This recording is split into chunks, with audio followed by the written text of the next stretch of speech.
Demi mewujudkan pilkada damai, Bawaslu Mesuji bakal melakukan pencegahan pelanggaran kampanye hoax dan ujaran kebencian di media sosial. Untuk itu, pihaknya akan melakukan pengawasan di media sosial supaya bisa melakukan penindakan terhadap kampanye hoax dan ujaran kebencian. Hal tersebut dibenarkan oleh Ketua Bawaslu Kabupaten Mesuji, Deden Cahyono, saat dikonfirmasi pada Kamis 26 September 2024. Terkait ujaran kebencian dan hoax, dari Bawaslu RI juga sudah bekerja sama atau MOU dengan tim cybercrime. Dan tentunya di tingkat kabupaten, kami akan berkoordinasi dengan Kominfo, ujarnya. Menurutnya, jika nantinya mendapatkan temuan dan sudah memenuhi unsurnya, Bawaslu akan menindaklanjutinya. Deden pun mengaku memiliki peran aktif dalam mengatasi pelanggaran dalam hal ujaran kebencian dan hoax.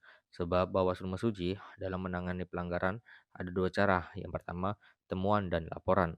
Untuk temuan sendiri diperoleh langsung dari penyelenggara pengawas pemilu beserta pengawas ad hoc di tingkat PKD maupun PTPS. Selain itu ada laporan dari masyarakat yang memang harus kita tindak lanjuti dengan berkoordinasi pada pihak Gakumdu. Jelas Deden. Kami di Bawaslu RI sendiri sudah ber-MOU dengan cybercrime.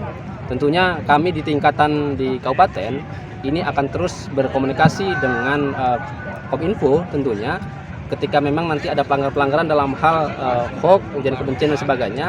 Kami akan jika itu sudah memenuhi unsurnya, maka kami teruskan kepada Kominfo untuk selanjutnya ditindaklanjuti. Apanya perannya aktif atau hanya menerima laporan? Aktif. Kami ada dalam penanganan pelanggaran ada dua. Yang pertama adalah temuan, yang kedua adalah laporan. Temuan ini dilakukan oleh kami penyelenggara pengawas pemilu beserta panwas ad hoc ya di tingkatan di PKD maupun nanti di PTPS. Yang kedua adalah laporan. Laporan ini temuan dari kawan-kawan masyarakat maupun kawan-kawan media yang tentunya itu kami tidak lanjuti. Yang kemudian dalam proses penanganan pelanggaran itu sendiri kami ada yang namanya Gakumdu. Pada proses penanganan pelanggaran pidana pemilu itu ditangani oleh Gakumdu itu sendiri, yang dimana Gakumdu ini terdiri dari 3 unsur, kami Bawaslu, yang kedua dari kepolisian, dan yang ketiga dari kejaksaan.